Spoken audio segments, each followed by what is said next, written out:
김지의 놀직구쇼에 오신 여러분 반갑습니다. 김지혜입니다. 저는 오늘도 이곳 광화문 청계광장에 나와 있습니다. 오늘은 아침부터 상당히 후텁지근한 날씨가 이어지고 있습니다. 가만히 서 있어도 땀이 날 만큼의 습도입니다. 상당히 후텁지근하니까 오늘만큼은 더욱더 시원하게 옷차림에도 신경 쓰셔야 할 것 같습니다.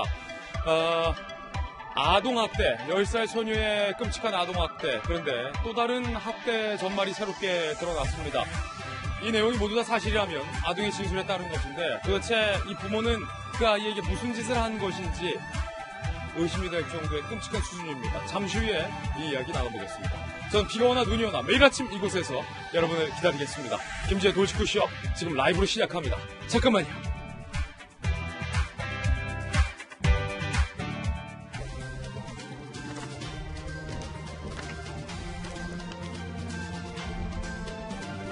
신문 읽어주는 남자입니다. 오늘은 어떤 뉴스들이 조간신문에 보도되고 있을까요? 함께 하시죠. 오늘은 4가지 신문만 꼽아봤습니다. 먼저 동아일보입니다.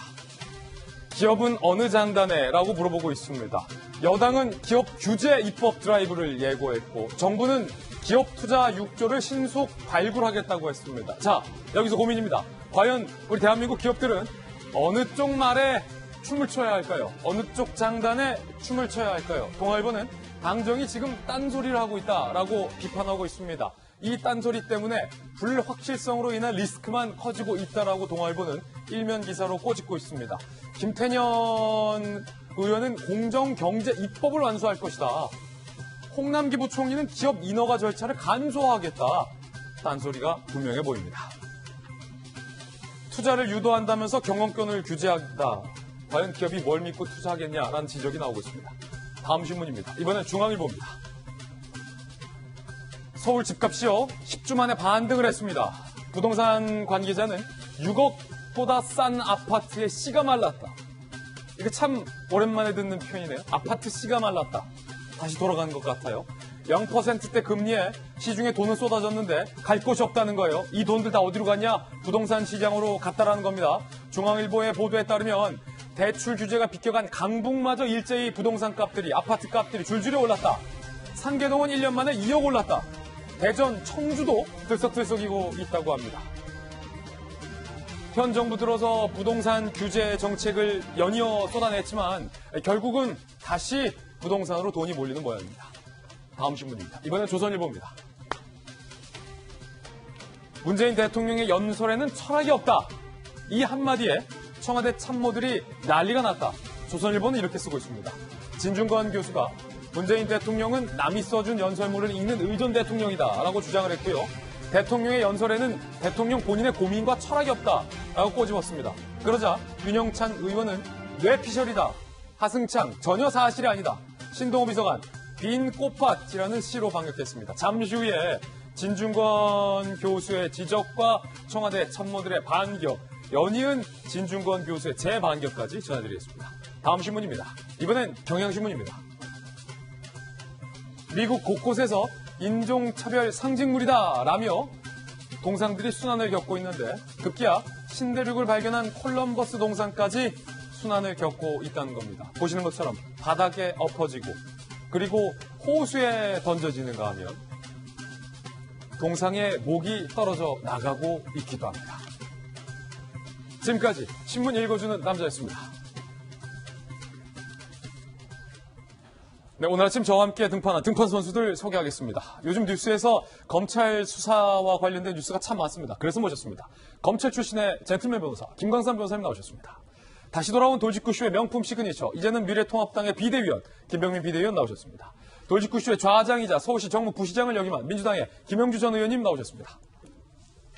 기자 출신이자 북한 문제, 통일 문제 전문가입니다. 한양대학교 교문교수의 김수영 교수님 나오셨습니다. 전직 청와대 출입기자, 베테랑 기자 출신의 이재명 부장 나왔습니다. 모두들 어서 오세요. 네, 오늘의 키워드도 3가지 준비했습니다. 먼저 첫 번째 키워드는요. 사선. 10살 소녀는 학대를 받았습니다. 10살 소녀가 필사적으로 탈출을 했습니다. 그런데 그 탈출 경로는 사선을 넘나드는 곳이었습니다. 잠시 후에 죽음을 무릅쓴 이 소녀의 탈출기 생생하게 전해드리겠습니다. 두 번째 키워드는요. 당중앙. 김여정이 김정은급이 됐다라는 분석이 나왔습니다. 그 단서가 당중앙이라는 단어에 있다고 합니다. 그리고 북한은 우리 정부의 잇따른 조치에도 불구하고 계속해서 비난의 공세를 높여가고 있습니다. 세 번째 키워드는요, 퇴소입니다. 퇴소. 잠시 후에 어떤 할머님이 퇴소를 어디서 했는지도 전해드리겠습니다. 김재의 돌직구쇼, 오늘 톱뉴스로 문을 열겠습니다.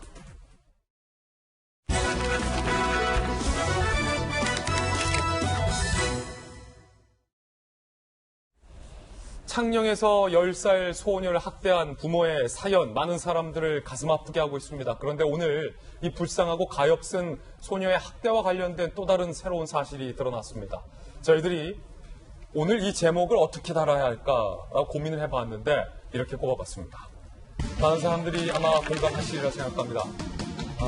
탈출만큼 절박했던 배고픔. 이 10살 소녀는 죽음을 무릅쓰고 학대로부터 탈출하기로 결심을 했습니다. 그런데 이 소녀가 탈출에 성공하자마자 처음으로 한 행동은 너무나도 배고픈 나머지 옆집, 빈집에서 컵라면을 찾아서 먹는 일이었습니다. 소녀의 온몸은 골절 부상을 입은 상태였습니다. 너무나도 안타까운 이 소식 오늘 톱뉴스로 전해드리겠습니다. 함께 보시죠. 4층 베란다를 넘어서 소녀는 목숨을 건 탈출을 했습니다. 잠시 후에 저희가 이 소녀가 어떻게 탈출을 했는지에 관련 그래픽으로도 보여드리겠습니다만 정말로 10살 소녀가 걸어갈 수 없는 길을 걸어가면서 탈출을 한 겁니다. 지난달 29일 오후 6시 거주지인 빌라 4층 베란다에 이 소녀는 부모에 의해서 감금이 돼 있었습니다. 4층 베란다에 우리 아이를 감금해 놓은 겁니다. A양은 조사에서 집에서 탈출하기 전 이틀가량 목줄에 묶이고 난간에 자물쇠가 채워진 채 감금됐다. 집에 기르는 개도 이렇게 안 합니다. 당시 의붓아버지가 집을 비운 틈을 타서 4층의 베란다 난간을 통해서 옆집에 건너가서 탈출을 했습니다. 배가 고팠던 A양은 지옥에서 벗어나자마자 한 것이 컵라면을 급히 먹고 현관문 열고 밖으로 탈출한 것이었습니다.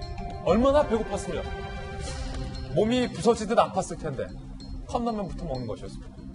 집으로 돌아가기 싫다, 학교는 가고 싶다라고 이 A양은 밝혔습니다. 이 아이가 어떻게 탈출을 했는지 저희가 그래픽으로 한번 구현을 해봤는데요. 이 그래픽 보시면 더욱더 이 소녀의 절박함에 가슴이 무너집니다. 이렇게 보시죠. 4층 높이의 톱입니다. 톱. 4층 가장 높은 베란다에서 저렇게 사선으로 된 지붕을 아슬아슬하게 걸어가서 이 소녀는 옆집으로 탈출을 한 겁니다.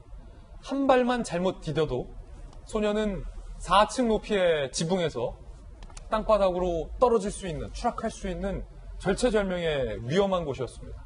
하지만 이 소녀는 지옥 같은 학대에서 탈출해야겠다라는 절박감이 너무나도 강했던 것 같습니다. 이웃 주민들은 과연 뭐라고 얘기했을까요? 저희들이 이웃 주민들 만나봤습니다. 물동지하고 짜파게티는 물이 받치니가 있는 대로 따뜻하더라고요. 와서 난 화장실 들어간 사이에 짜파게티만 들고 나갔어요.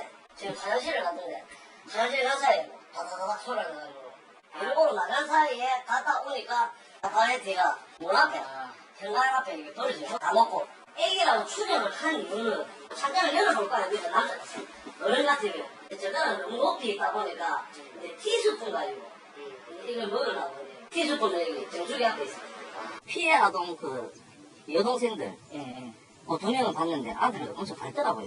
걔는 한 번도 못 봤어요. 다른 동생들은 너무나도 밝더라라는 이웃 주민들의 증언도 나왔습니다. 이 소녀가 탈출 즉시 컵라면을 먹었는데 얼마나 급박하고 허겁지겁 컵라면을 먹었는지 그 옆집 주민은 이렇게 말해주고 있는 겁니다. 이재명 기자, 이 아이 기르는 부모로서 이 뉴스 보기가 참 힘듭니다. 얼마나 소녀가 아팠을까요? 그런데도 불구하고 얼마나 무서웠을까요? 그 지붕을 조심조심 걸어간 가날픈 다리로 그 지붕을 조심조심 걸어가면서 저 4층 밑에 땅바닥이 보였을 텐데 얼마나 아찔했을까요? 예, 정말 목숨을 건 탈출이다 이렇게밖에 볼 수 없겠죠. 그러니까 이틀간, 지난달 27일부터 이틀간 베란다 난간에 묶여 있다가 잠깐 화장실을 갈 때 그리고 뭐 밥을 먹을 때나 집안일을 할 때 잠깐 풀어졌다고 합니다. 그런데 지난달 29일 날 오후 6시쯤에 잠깐 풀어진 틈을 타서 지금 말씀하신 것처럼 10m 높이가 되고 굉장히 사선으로 되는 지붕을 예. 목숨을 걸고 넘어갔죠. 그런데 가장 먼저 한 게 허기를 달랜 거였습니다. 예. 부모들이 하루에 한 끼밖에 주지 않았다고 합니다. 그래서 한 끼요? 예, 한 끼밖에 주지 않아서 이 아동이 발견됐을 때 뭐 오래된 골절도 있고 온몸에 멍도 있고 화상 자국도 있었지만 워낙 밥을 제대로 못 먹다 보니까 빈혈기가 굉장히 심했다고 합니다. 그러니까 목숨을 걸고 탈출해서 가장 먼저 한 게 허기를 달랜 거죠. 그런데 조금 전에 이웃 주민의 증언을 들으셨지만 아이가 들어온 줄 알았다. 어떻게 알았냐 봤더니 그 천장에 아마 그 나무젓가락 같은 게 있었나 봅니다. 그런데 컵라면을 젓가락이 아니라 정수기 옆에 있던 티스푼을 먹은 겁니다. 손이 안 닿으니까.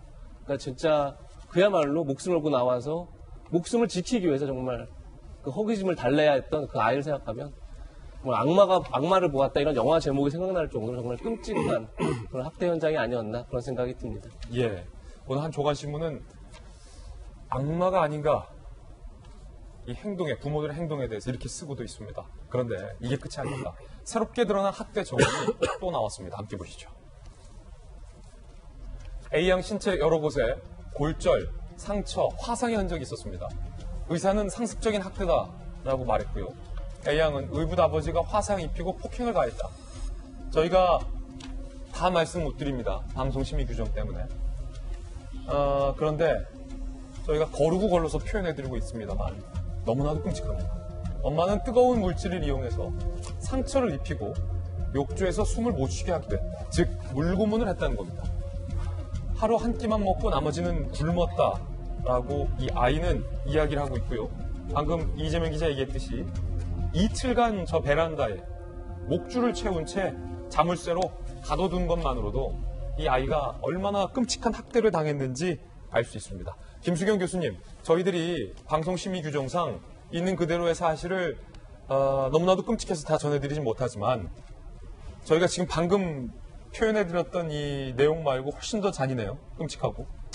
이게 참 어떻게 사람에게 이렇게 할 수 있는지 뭐 이것 때문에 훈육이나 체벌에 대한 얘기도 나오고 있지만 훈육이랑 체벌이랑은 또 다른 그냥 살인 미수에 가까운 사건인 것 같아요. 뭐 물과 불을 막 다 동원해가지고 아이를 저렇게 끔찍하게 고문했는데 정말 다행스럽게도 아이가 굉장히 밝고 똑똑한 아이인 것 같아요. 그래서 목숨을 건 탈출에 다행히 사고 없이 탈출을 했고 살아줘서 너무 고맙다는 생각이 먼저 듭니다. 그리고 아이가 여러 가지 자기의 피해 사실들을 굉장히 또렷하게 이야기하는 것 같아요. 그래서 그것도 정말 다행이고 집에는 다시 돌아가고 싶지 않다는 의사도 분명히 밝혔고 하지만 학교는 가고 싶다고 한 걸로 봐서 아주 부침성도 좋고 사교성도 좋은 아이라고 합니다. 아이가 이제 그 위탁 가정으로 뭐 돌아가고 싶다. 옛날에 큰아빠에게 돌아가고 싶다고 한 게 이 아이가 이제 이 집에서 살기 전에 5년 정도 위탁 가정에서 이제 시간을 보냈다고 합니다. 그때 너무 잘해주셨고 다시 위탁 가정으로 돌아가고 싶다고 얘기를 했는데 그 위탁 가정이라는 거는 어떤 거냐면 이제 아이를 피치 못할 사정으로 키우기 어려운 상황이 되면은 아이를 맡아서 이제 길러주는 가정을 찾아서 그 아이를 이제 키우게 되는 건데 입양 같은 경우는 친권을 포기해야 되지만 위탁 가정은 친권이 포기가 되지 않습니다. 그렇군요. 그리고 1년에 한 번씩 이제 재계약을 해서 그 위탁 가정에 계속 머물 수 있는지를 이제 알아보게 되는데 어쨌든 이 위탁 가정에 돌아간다 하더라도 원칙은 사정이 나아지면 원가정으로 돌아간다는 겁니다. 그래서 여전히 문제가 해결되기 어려운 부분들이 있고 우리가 좀 이 가정폭력 혹은 아동폭력 이런 것들에 대해서 문제의식은 다 있지만 어떻게 대처해야 되는지 너무 그 매뉴얼이 없는 것 같아요. 그래서 경찰에서도 이 사건을 예전 그러니까 이런 사건을 다룰 때 얼마나 긴급한 상황인지 위중한 상황인지 또 아동보호 전문기관에서 아이를 상담할 때 어떻게 해야 되는지 이런 거에 대한 매뉴얼이 너무 자세히 없다 보니까 이렇게 저렇게 선량한 시민이 아이를 구조했음에도 불구하고 결국 원가정으로 돌아가서 다시 이러한 학대 같은 것들이 반복되는 경우가 적지 않은 것 같습니다. 그래서 우리가 이번 기회에 좀 매뉴얼과 제도들을 확실하게 바꿔서 더 이상 아동들이 고통받지 않게 해야겠다는 생각이 듭니다. 김병민 박사님, 네. 보시면요. 아동의 이 진술이 너무나도 잔인하잖아요. 부모의 학대 사실이. 경찰이 발견을 했어요. 계부의 차량에 있었던 이 소녀를 묶어뒀던 도구도 발견됐고요. 이 집에서는요, 소녀를 학대했던 각종 도구들, 그리고 소녀를 가뒀던 자물쇠 등 학대 도구 6점까지 경찰은 이미 다친 건물로 확보를 했다고 합니다. 네. 아이의 진술 그대로였던 거예요. 너무 끔찍해서 사실 있는 그대로의 얘기를 저희가 다 입으로 옮기기 어렵습니다. 음. 하지만 이 아이가 얘기하고 있는 것처럼 2년 전부터 학대가 있었다고 하는데 이 아동 전문기관이 끊임없이 상담을 통해서 나왔던 기록들을 보니까 이 아동학대에 대해서 명확하게 인지하거나 캐치하지 못했던 부분들이 저는 너무나 뼈가 아픕니다.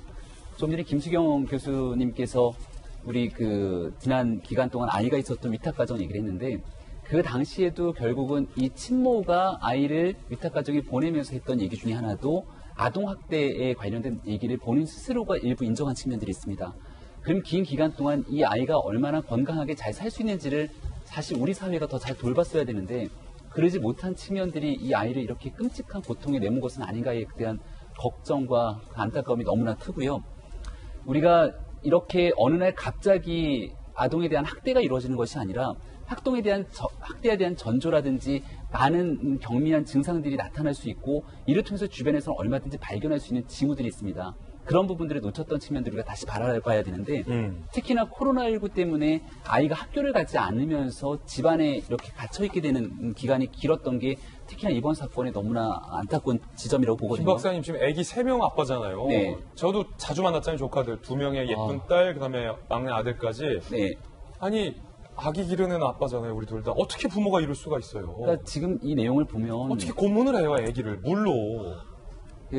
같이 있는 다른 동생 2명에 대해서는 전혀 학대 정황이 없었다는 것 그래요? 아닙니까?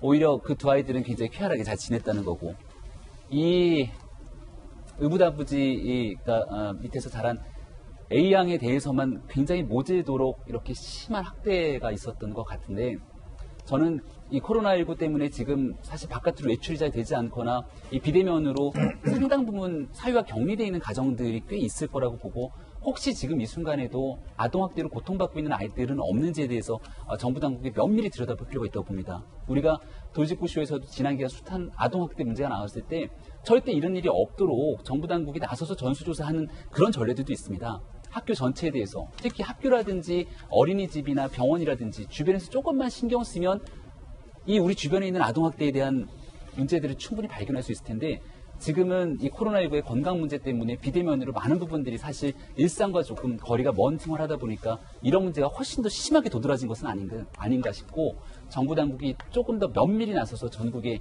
이런 또 다른 A양은 없는지를 확인해 봤으면 좋겠습니다. 이게 우리도 제가 아이를 낳아보기 전까지는 이 길에서 만난 아이들이 그냥 예쁘고 순진한 어린이로만 보였는데 막상 부모가 돼보고 아빠가 돼보니까 길에 다니는 다른 집 아이들도 제 자식같이 엮여지더라고요. 아이가 울면 왜 배고파서 우나? 어디 아파서 우나? 엄마는 어디지?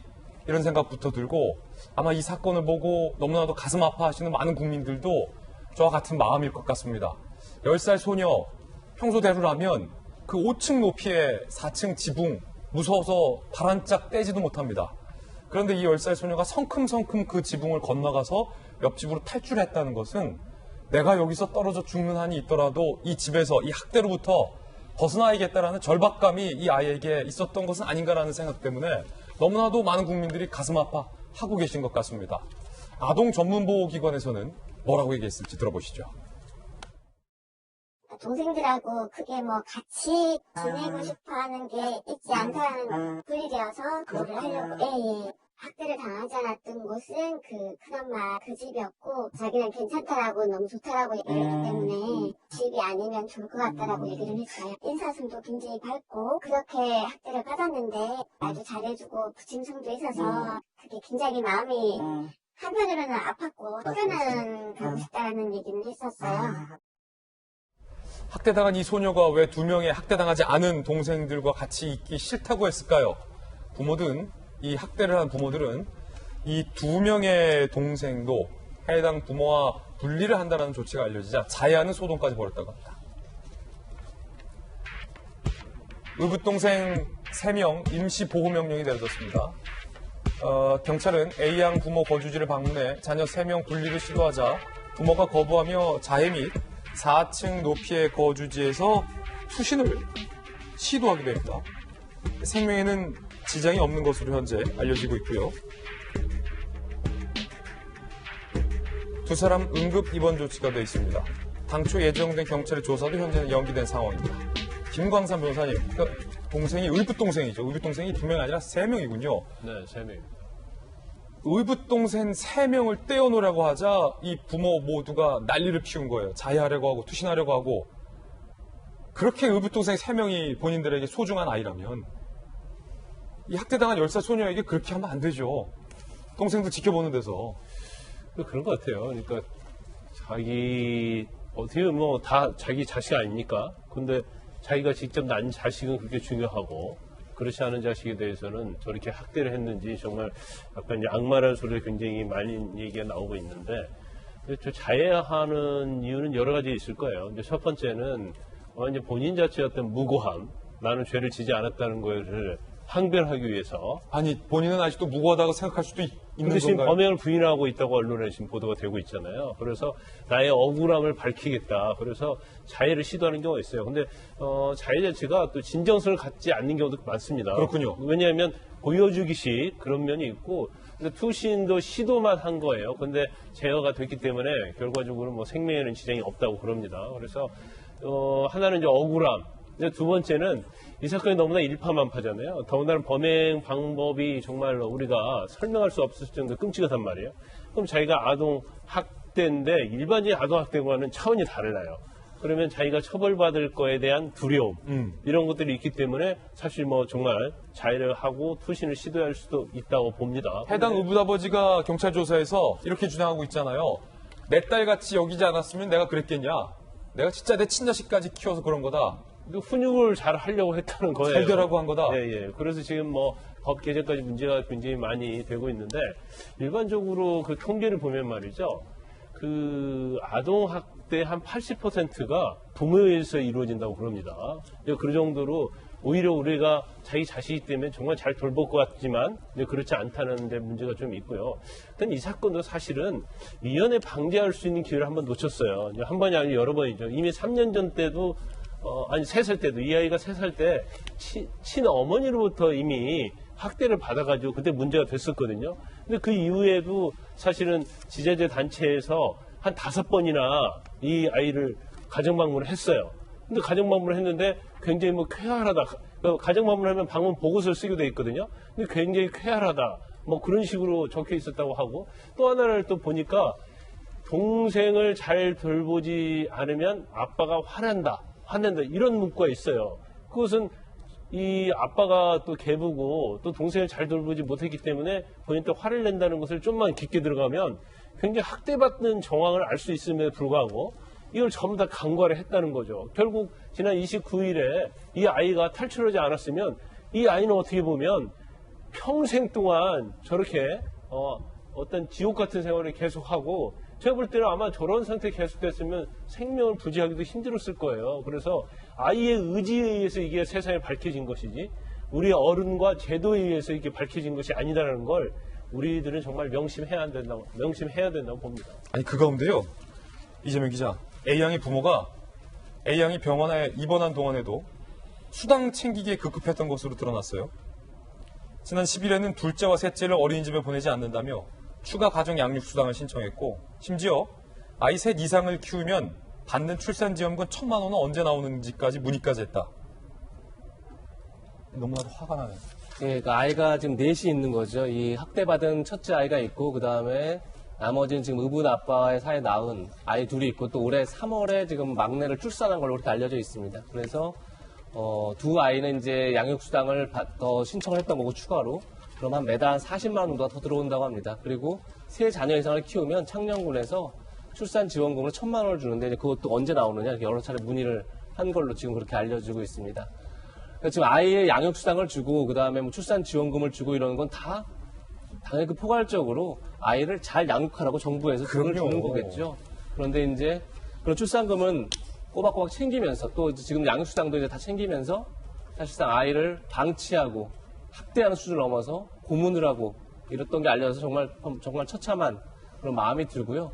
지금 조금 전에 뭐 김병민 교수님 그리고 김광삼 변호사님 다 얘기했지만 중요한 건 정말 제가 여러 차례 그 학대된 아동을 구할 수 있는 기회가 있었음에도 불구하고 그걸 놓쳤다는 게 굉장히 중요한 것 같고, 지금 얘기했지만 이미 학대를 하고 있다는 사실을 알고 있었고, 그래서 여러 차례 아동보호 전문기관에서 가정을 방문해서 모니터링을 했습니다. 그럼에도 불구하고 아이가 쾌활하다, 그리고 아이가 부모에게서 분리될 마음이 없다, 이런 식으로 보고서 작성되고, 그래서 그 아이가 학대된 상황에서도 추적하지 못하고 그걸 분리해내지 못하고, 이런 점에 대해서 다시 한번 좀 도대체 왜 모니터링 시스템에서 어떤 문제가 있었던 건지 잘 좀 진단하고 그 허점들을 좀 잘 되짚어서 다시는 그런 일이 없도록 하는 게 지금 가장 큰 숙제인 것 같습니다.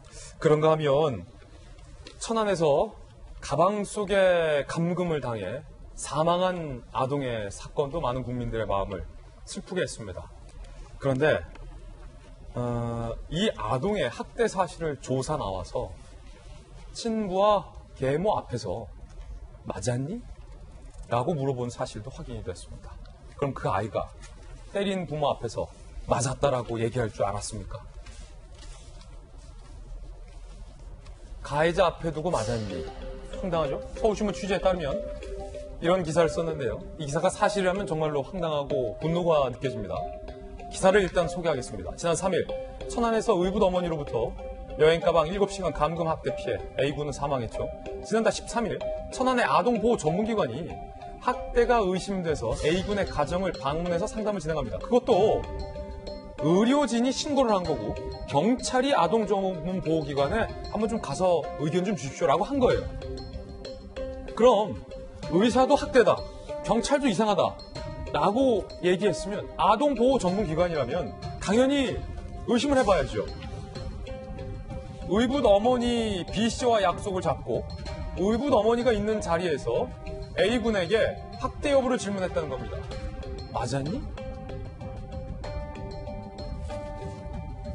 그러고서 아동보호 전문기관의 결론은요, 부모와 아이가 분리하는 것은 필요하지 않다.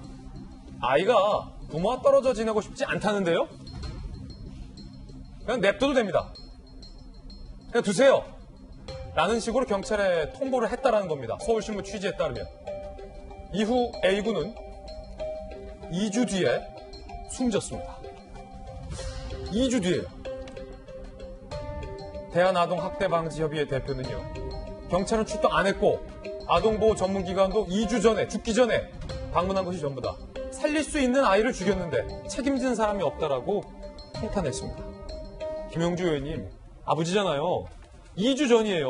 아동보호 전문기관이라면서요. 어떻게 때린, 학대한 계모 앞에서, 어머니 앞에서 엄마가 너 때리니? 이게 무슨...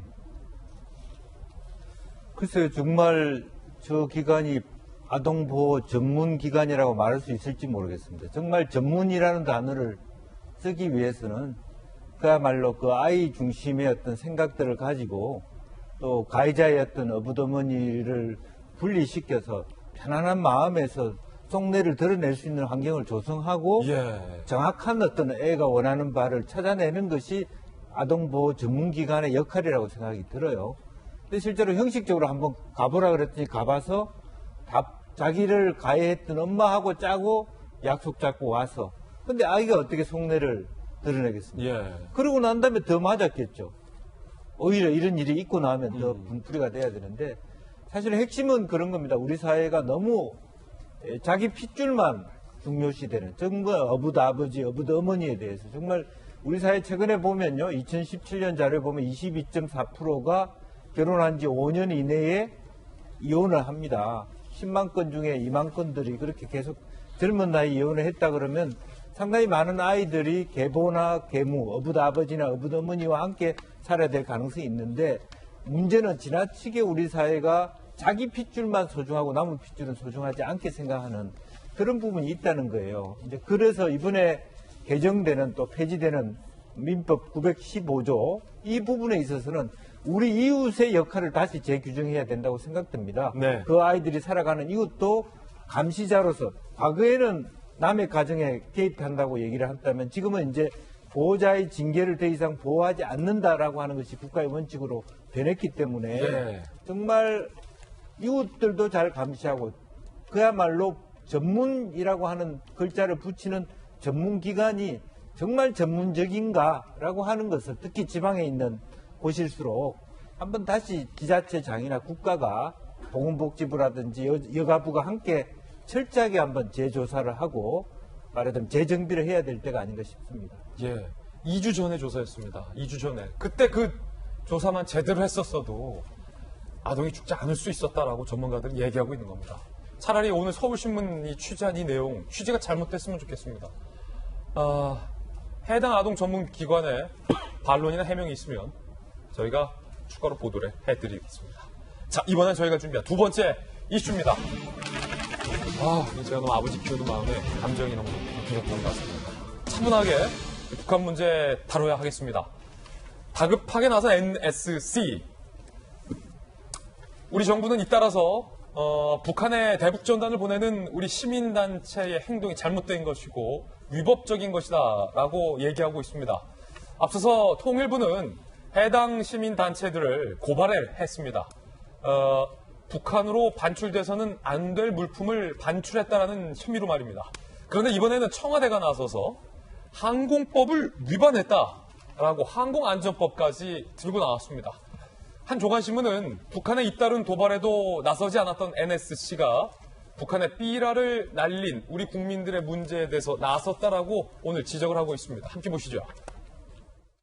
깊은 유감을 표명합니다. 정부는 앞으로 대북 전단 및 물품 등의 살포 행위를 철저히 단속하고 위반 시 법에 따라 엄정히 대응할 것입니다. 국내 관련 법을 철저히 준수해 주기 바랍니다. 김수경 교수님, 방금 이 김유근 국가안전보장회의 사무처장, NSC의 사무처장인데 올해 들어서 북한의 도발이 제 기억으로는 세 차례인데 김수경 교수님이 더 잘 아시겠지만 그 세 차례 때 혹시 이 김유근 NSC 사무처장이 북한의 도발에 대한 어떠한 입장을 낸 적이 있습니까? 혹시? 입장을 내진 않았죠. 없습니까? 세 번 다? 그렇죠. 한 번도 없었습니까?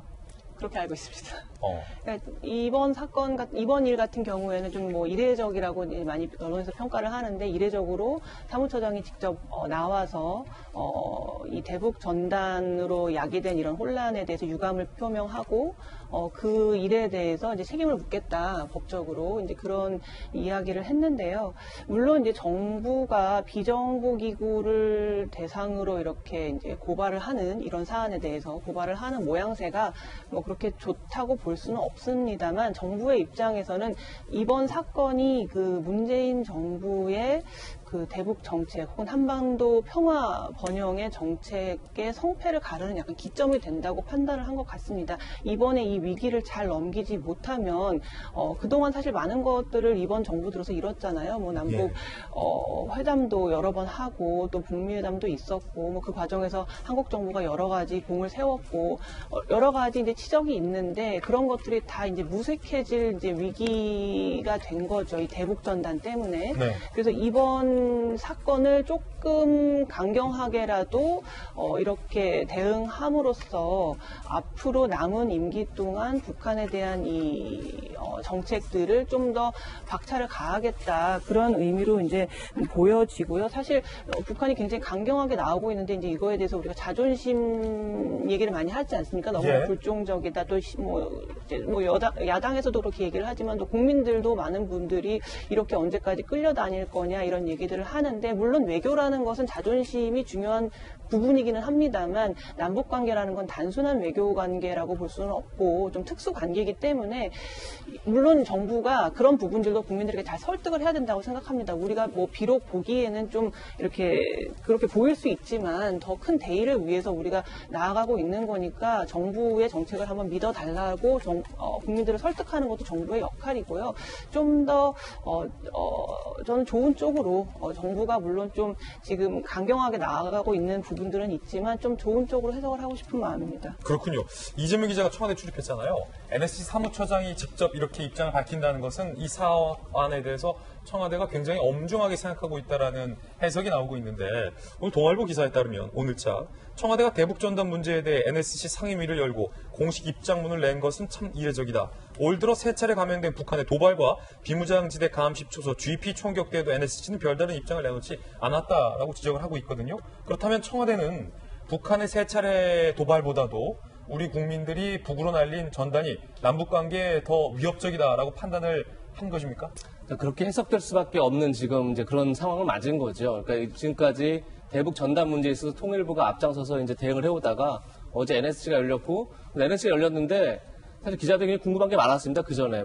왜냐하면 뭐 행안부 장관, 해양수산부 장관까지 참여를 했는데 사실 NSC에 그런 장관들이 잘 참여하지 않았었죠. 보통 이제 국방, 외교, 통일 이 정도 장관이 참석했었는데 뜻하지 않게 뭐 해양수산부 장관까지 오니까 도대체 왜 오는 거냐 막 질문도 했었고 그랬더니 끝나면 다 설명을 하겠다. 그러면서 이제 직접 보신 김유근 국가안보 1차장, NSC 사무처장이 직접 브리핑을 했는데 그 정도로 지금 대북 전단 문제가 물론 북한에서 워낙 강경하게 나오고 있고 그러다 보니까 지금까지 2년간 그러니까 2018년 평창 동계올림픽 이후로 만들어진 어떤 해빙 무드 그리고 대북 어떤 치적들이 다 무너질 수 있는 그런 상황이다 보니까 청와대가 직접 나서서 북한에게 아주 분명한 사인을 줬다. 뭐 이렇게 긍정적으로 해석할 측면도 분명히 있어 보입니다. 다만 이제 그 과정에서 사실은 통일부가 남북교류협력법을 들어서 6년 전에 제정된 갑자기 대북 전단을 금지하겠다니까 그때 되게 논란이 많았었는데 어제 청와대는 거기서 더 나갔죠. 그래서 공유수면법 그래서 그러니까 해안가를 통해서 쌀을 담은 페트병을 보내는 게 환경 오염을 시킨다. 뭐 이런 얘기까지 하고 있는 거고 또 하나는 통일부만 하더라도 2018년 4월 27일 판문점 선언을 들어서 그때 이미 적대 행위를 양쪽에 다 중단하기로 했다. 이제 이런 얘기를 했었는데 어제 청와대는 92년에 있었던 남북 기본 합의서 그리고 1972년에 있었던 7.4 남북 공동 성명까지 얘기를 합니다. 그러니까 아마도 이게 우리 뭐 진보 정부에서만 있었던 게 아니라 이미 보수 정권에서도 다 상호 적대를 금지하기로 했었다. 이제 이런 걸 강조하기 위해서였던 것 같은데 그러니까 굉장히 뭐랄까 북한의 대응에 너무 과대하게 대응하고 있다. 이런 인식을 분명히 주는 측면은 있어 보입니다. 박용진 의원, 여당 소속의 박용진 의원은 북한이 종이떼기 한 장에 이렇게 화를 내는 것이 비정상적이다라고 지적한 바 있는데 청와대는 이 종이떼기 한 장에 대해서 항공안전법까지 들고 나왔습니다. 그래서 논란인데요. 항공안전법. 탈북민 단체 대북전단 페트병 살포 행위는 초경량 비행장치를 사용 시 국토부 장관에게 신고하게 하는 항공안전법을 위반했다. 그리고 정당한 사유 없이 폐기물을 버리는 공유수면법을 위반했다라고 이야기를 했습니다.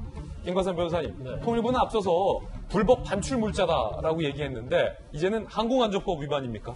근데 저는 이제 이전부터 이제 개인적으로 생각하기에 일단 탈북 단체들이 북한으로 이제 그러한 뭐 전단지를 보내고 뭐 USB랄지 아니면 쌀을 보내는 것 자체가 뭐 전혀 법 위반이 아니다고 생각을 했었거든요. 예. 근데 이번에 정부 발표를 보고 저런 법 위반이 될 수도 있겠구나 생각을 하는데 그렇군요. 이 법 위반도 이제 한두 가지가 아니에요. 남북 교류 협력법 위반, 예. 그러니까 한국안전법 위반, 공유면 수면법 위반, 예. 그다음에 4.27 판문점 선언 위반, 예. 7.4 공동선언 위반. 예. 그러니까 근데 들어보면요 그럴듯해요. 위반이 될 수도 있겠다 이런 생각이 들기도 하는데 그럼 이렇게 법을 저렇게 많은 법을 위반했는데 왜 이제까지 내버려 뒀느냐? 헌법자들이잖아요. 이렇게 많은 법을 위반했다면서 왜 지금까지 냅뒀냐? 네, 그래서 미리 좀 예방을 해야 하지 않느냐 하는데 김여정이 말하기 전까지 왜 냅뒀느냐? 근데 이제 저 법 중에서 한두 가지는 전혀 안 될 것 같은 법이 있긴 있어요. 그러니까 공유수면법 위반은 정당한 사유 없이 폐기물을 버리는데 사실 페트병에다 쌀을 담아서 보내는 건 이건 폐기물 아니거든요. 이건 공유수면법 위반은 뭐 절대 될 수가 없다고 봅니다. 그래서 그럼 왜 정부가 이렇게 굉장히 민감하게 반응할까? 그럼 우리가 생각해봐야지 않겠어요? 근데 아마 6.15 남북 공동선언 짐이 됐고 어떻게든지 좀 불씨를 좀 살려보려고 하는, 남북 대화 불씨를 살려보려고 하는 고육지책이라는 점에서 저는 이해를 합니다. 근데 저런 식으로 탈북단체들에게 한다고 해서 과연 북한이 대화장으로 돌아올까? 저는 노라고 생각하거든요. 예. 제일 중요한 건 그거예요. 일단 북한은 너무나 많은 남북 정상회담을 통해서 남한으로부터 너무나 많은 걸 기대를 했었어요. 근데 아무것도 이루어진 게 없어요. 그러니까 화가 난 거예요. 그리고 또 한 가지, 저는 뭐 그렇게 화가 난 것은 이해할 만합니다. 근데 북한이 굉장히 한편으로 재밌고 한편으로 씁쓸하고 한편으로 자존심 상한 게 뭐가 있냐면 그 문구 하나하나 보면 정말로 그 모멸감을 주고 자존심을 상하게 하는 그런 문구를 어떻게 골라서 이렇게 잘 쓰는지 모르겠어요. 예. 그러니까 나만의 어떤 정부랄지 국민의 감정을 건드려서 결국 대북 제재 관련된 거 풀려는 의도인지는 모르겠지만 국민의 입장에서 보면 굉장히 기분 나쁘고 모멸감을 느끼고 좀 자존심 상하는 그런 문구가 아닌가 싶습니다. 그래서 물론 남북의 어떤 평화 프로세스를 살리려는 현 정부랄지 여당에 대해서는 저는 박수를 보냅니다. 그렇지만 그걸 살리려고 하면 좀 이렇게 뭐라 그럴까 좀 통 크게 나갔으면 좋겠어요. 짜잘짜잘한 것들은 내버려 두고 그걸 짜잘짜잘한 거 신경 쓴다고 해서 북한이 대화장으로 온다고 생각하지 않습니다. 그러면 북한에 할 것이 있으면 좀 통 크게 해서 접근을 하는 것이 오히려 남북 대화를 이끌어갈 수 있는 지름길이 아닌가 싶습니다. 사회 정의를 바라는 전국 교수 모임에서는 성명을 냈습니다. 뭐라고 냈을까요? 정부의 행태는 북한에 대한 과도한 불종과 눈치보기다라고 했고요. 자유법치센터는요, 국가인권위에 진정을 했습니다. 통일부 조치는 언론 출판 자유에 어긋나고 인권도 침해한다. 그리고 6일째 전 통일부 장관도 한마디 했습니다. 전직 통일부 장관입니다. 문재인의 몽상이 대북 정책을 망친다. 북한의 대북 전단 비난이 남북관계 단절과 남을 대적관계로 대우하겠다는 협박으로 비화됐고 청와대와 정부는 우왕좌왕하고 있다. 문재인의 대북 정책은 완전히 파탄났다라고 SNS에 6일째 전직 통일부 장관은 이런 글을 올리게 됐습니다. 김용규 의원님 어떠십니까? 저는 지금 이 부분을 통일부나 청와대 NSC가 나서는 게 아니라 강원도지사나 경기도지사나 이렇게 적경지에 계시는 분들을 위해서 일단 항공안전법 위반이든 뭐가 됐든 간에 경기도 경찰청이나 강원도 경찰청에서 치안 유지 차원에서 지역민의 안전과 공공질서 유지 차원에서 조용하게 소프트하게 적용할 수 있지 않았겠냐. 저는 왜 우리가 하면 안 되느냐에 대한 근거로서 이런 것들이 위반된다고 현지에 가서 그 탈북 단체들하고 말하자면 이런 것을 제시하면서 설득해야 될 문구다라고 봅니다. 그러니까 저는 오히려 사실은 이게 항공안전법 위반이라는 부분은 저는 처음부터 좀 심각하게 느꼈어요. 왜냐하면 드론이 무기로 인식될 수 있기 때문에 그렇습니다. 특히 드론은. 그러니까 그런 의미에서 실제적으로 이게 단순히 그 드론이라는 것을 빌미로 북이 사격할 수 있는 근거가 굉장히 되는 거거든요. 다른 것보다는. 차라리 비닐은 그쪽 농사 짓는 데 사용할 수는 있어요. 비닐은. 이제 그런 면에서 지금 이 부분의 수위를 최대한 높인다는 것이 과연 전략적으로 옳은 것이냐 이런 생각이 들고 그렇게 되니까 이미 미국 사회에서조차도 미국의 북한인권위원회 사무총장 같은 경우도 이거는 도저히 재앙과 같은 대응이다라고 하는 국제적인 비난, 말하자면 자유라고 하는 말하자면 차원에서 북한 인권을 보는 국제기구에서도 한국 정부가 잘못했다는 이런 비판을 할 수밖에 없는 것이죠. 네, 그런 의미에서 실제로 우리 공론화로 여러 가지 며칠째 이렇게 얘기했습니다만은 삐라를 뿌리는 탈북 단체가 잘못한 지점도 많아요. 시대착오적인 것도 많고 방법론적으로도 낡았지만 그렇기 때문에 오히려 해결책이 있었던 거 아닌가. 법조항도 있고. 근데 무리한 적용이 안 되는 법을 들여매겠다면 남북 교류 협력법 같은 거 사실은 교류 협력에 해당이 안 되는 법을 가지고 했다는 정부의 고의 높은 권위 있는 기관이 그런 식으로 했다는 것이 매우 실망스럽다 그렇게 볼 수 있습니다. 그렇군요. 우리 정부는 북한에게 삐라가 날아가지 않게 하기 위해서 여러 가지 조치를 취하고 있는데 정작 북한은 이런 우리 정부를 계속 연일 조롱하고 비웃고 있습니다. 일단 목소리부터 한번 들어보실까요? 바로 2년 전에 남조선 당국자들이 올1일 경기장에서 얼마나 감격했습니까? 그때 남조선 당국자의 그 웃음이 결국은 다 미선이었고 북남 관계를 깨뜨리려는 이런 흉악한 속심을 가득 찬 악성정략과 같은 일이라는 것을 똑똑히 알게 되었다는 거. 이 청와대 것들이 이 속심은 이 인간 쓰레기들이 삐라 한 장이라도 더 날려보내서 우리를 자극시키고 북남 관계를 최악의 상태로 몰아갔다는 것밖에 달리 볼 수 없습니다. 탈북자들 얘네들을 내세워가지고 제 뜻이 아닌 듯이 표명하면서 저리가 말리지 못하겠다 이 뉴스가 나오는데 이거 얼마나 깜찍한 일이라고 보십시오.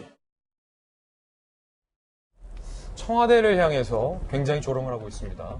그리고 통일의 메아리라는 매체에서는요 원색적인 비난까지 하고 있습니다. 평양과 백두산에 두 손 높이 들고 무엇을 하겠다고 믿어달라고 할 때는 그래도 사람다워 보였다. 사람다워 보였다. 지금은 그렇지 않다는 겁니까?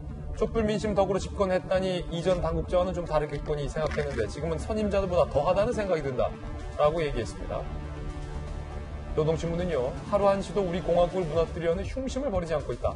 북남 관계 총파산된다 해도 응당한 보복을 가해야 한다는 것이 우리 인민의 철의 의지다라고 얘기하고 있습니다. 김병민 박사님, 네. 지금 김여정이 삐라 얘기를 문제 삼자 통일부, 국방부, 청와대가 나서서 연일 점점 강도 높은 우리 국민들을 향한 조치를 하고 있음에도 불구하고 북한은 왜 이렇게 계속해서 청와대와 대통령을 향해서 사람 같지 않다라고까지 비난하는 겁니까? 그래서 우리 정부가 저는 좀 면밀하게 이 사태를 주시하면서 중장기적인 대책을 고민해야 된다고 생각합니다.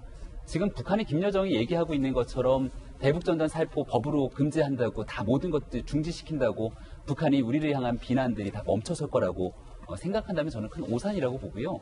지금 얘기하고 있는 일련의 과정에서 많은 것들이 드러나지 않습니까? 지난번 2018년 가을에 평양에서 함께 손을 잡고 평양선언도 하고 백두산 정상에 오르기도 하고 그 당시 능라도에서 했던 연설이 가지고 있었던 상징적 의미가 굉장히 크다는 얘기를 했는데 그 모든 것들을 보면 뭔가 시혜성으로 우리에게 베푼 듯 이렇게 북한은 얘기를 하고 있습니다. 그 시혜성으로 이만큼 베풀었기 때문에 그에 대한 응답의 차원으로 남북관계에 대한 교류 협력의 속도를 내라는 것이 지금 북한이 계속 얘기하고 있는 상황 아니겠습니까? 근데 모든 것들 우리가 잘 알고 있는 것처럼 하노이 선언의 노딜로 그 다음에 미국과 북한의 관계가 교착 상태에 이르렀고 미국과 북한의 교착 상태가 이르렀기 때문에 국제사회의 대북 제재 조치들은 그대로 이어질 수밖에 없고 국제사회의 대북 제재 조치가 있는 선상에서 우리 정부만 국제사회와 동떨어진 상태에서 남북관계를 끌어갈 수 없으면 너무도 명쾌한 현실일 텐데 아마도 북한이 우리를 향해서 바라보고 있는 것은 얼마든지 의지만 있으면 할 수 있는 건 아니냐라고 계속 압박을 가하는 것이 아닌가 싶습니다. 이럴 때일수록 저는 원칙과 정도를 가지고 좀 이끌어 가야 될 필요가 있다는 생각이 들고요. 거듭 우리의 대북전단 살포를 가지고 문제를 제기하게 되는데 북한은 대남 선전매체라고 하는 곳에서 우리 정부, 우리 국민을 향해서 도를 넘는 발언들을 쏟아낸 바가 어마어마하게 있습니다. 그럼 우리의 이 대북전단 살포가 여러 가지 문제 때문에 북한을 자극할 수 있다면 북이 공식적인 대남 선전 매체를 통해서 우리 정부와 국민에 대한 모욕적인 발언을 서슴지 않게 하는 것에 대해서 왜 우리 정부는 단 한마디 말이 없습니까? 지금 저는 너희들도 말 좀 이쁘게 해라. 우리 국민들을 향해서 얘기할 것이 아니라 우리 대한민국의 국가 안보를 위협하게 되는 북한 정부 당국에 의해서도 할 수 있는 말을 정확히 쏟아낼 수 있을 때만이 우리 국민이 믿을 수 있는 정부의 행태가 아닐까라는 생각이 드는데요. 저는 자칫 이런 모습들을 보니까 탈북민들이 우리 사회 사회적 약자 아닙니까? 그리고 먼저 온 통일이라고 얘기하면서 언제든지 북한의 인권의 실상 때문에 대한민국을 향해 자유를 찾아 넘어오는 탈북민들과 함께 살아가는 공동체를 꿈꾸는 건 너무나 당연한 일인데 지금 이런 모습을 보게 되면 어떻게 탈북민들을 향해서 정부가 하는 행동들이 과연 또 다른 잘못된 신호로 받아들여지는 것은 아닐까 싶고요. 거듭 북한도 탈북민을 향해서 메시지를 내고 있는 것 아닙니까? 우리 정부가 좀 우선순위에 대한 여러 가지 고민을 해야 되는데 지금 성급하게 북한이 원하고 있는 방식으로 끌려가는 것은 아닌지 심각한 우려를 표할 수밖에 없습니다. 짧게 한 말씀을 드리면 그 북한이 저런 행태가 이제 한두 번이 아니잖아요. 근데 한편은 좀 이해할 만도 해요. 그래서 어떻게 보면 우리 정부에도 좀 책임이 있을 수 있어요. 그러니까 남북 정상회담을 하면서 너무 북한의 기대를 하게 만들지 않았나. 그러니까 기대 정도가 너무 과도하게 기대를 하게 만든 거예요. 그러다 보니까 기대를 했는데 안 되게 되니까 아마 북한에서도 거기에서 이제 뭔가 분노로 하고 화를 내고 있는 게 아닌가. 그러면 사실 이제 정상회담 할 때도 이제 전제 조건이 뭐 비핵화랄지 대북 제재 그런 문제에 있어서 어떻게 돼야지 우리가 할 수 있는 것이지 더 이상 우리가 할 수 없다는 그런 이미지 그러한 것들을 정확하게 심어줘야 했는데 그런 부분에 너무 간과하지 않고 너무나 이제 핑크빛으로 간 게 아닌가. 거기에 대해서 제대로 가지 않는 것에 대한 북한의 계속적인 어떤 도발적 행위라고 볼 수도 있기 때문에 그 부분에 대해서 우리가 한번 생각해 볼 좀 여유를 가져야 한다고 봅니다. 예, 물론 이제 국민 개개인의 견해가 다 다르실 것이고 또 정부의 생각도 다르니만큼 지금 저희 패널들의 의견은 어디까지나 패널 개인의 견해이다라는 부분 다시 한번 말씀드리고요. 그런가 하면 미국을 향한 얘기도 나왔습니다. 냉면이 목구멍으로 넘어가냐라고 얘기했던 리선권입니다. 나왔습니다. 이성건 북한 외무상, 우리 목표는 미 군사위협 관리를 위한 힘 키우는 것이다. 우리는 아무런 대가도 없이 미국 집권자에게 지적 선전보따리를 던져주지 않을 것이다. 라고 얘기했는데, 김수현 교수님, 냉면이 목구멍으로 넘어가냐라고 얘기했다라고 알려진 장본인이잖아요.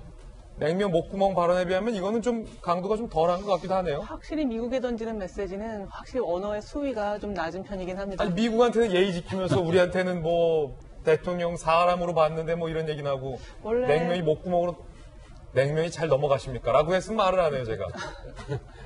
글쎄요, 미국에 대해서 어쨌든 이제 이런 뭐 아주 도발적이지는 않지만 어쨌든 그런 메시지를 던졌죠. 더 이상 당신들의 치적에 우리가 이용되지 않겠다, 노란하지 않겠다, 이제 이런 취지의 이제 메시지를 던졌는데 그것뿐만 아니라 또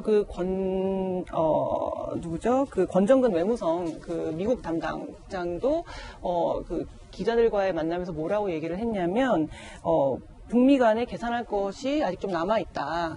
그리고 대통령 선거 무난히 치르려면은 뭐 입을 다물어라라는 취지의 말을 했단 말이죠. 그만큼 이제 북한도 자신들과의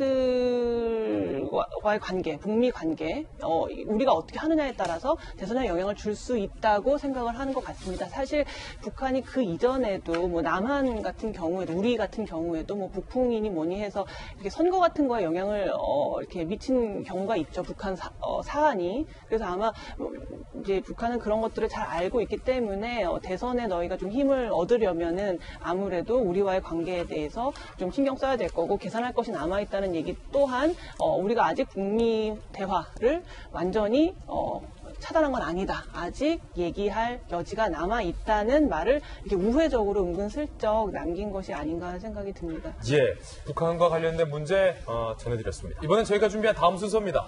오늘의 하풀 시간입니다. 오늘은 어떤 분들이 하풀 3인방에 선정됐을까요? 바로 만나보시죠. 먼저 첫 번째는요. 마포 쉼터에 머물고 계셨던 길원옥 할머니가 쉼터를 떠났다는 소식입니다. 두 번째는 진중권 교수랑 청와대 참모들이 지금 말싸움을 벌이고 있어요. 세 번째는 화살이 국내에 정말로 인기가 많은 한 신형 SUV에 저렇게 문짝 철판을 뚫고 들어가서 거기에 있었던 유아용 카시트에 박히는 사고가 났습니다. 화살 발사의 실수인데 차량 안전 논란까지 지금 번지고 있어서 오늘 풀로 전해봤습니다.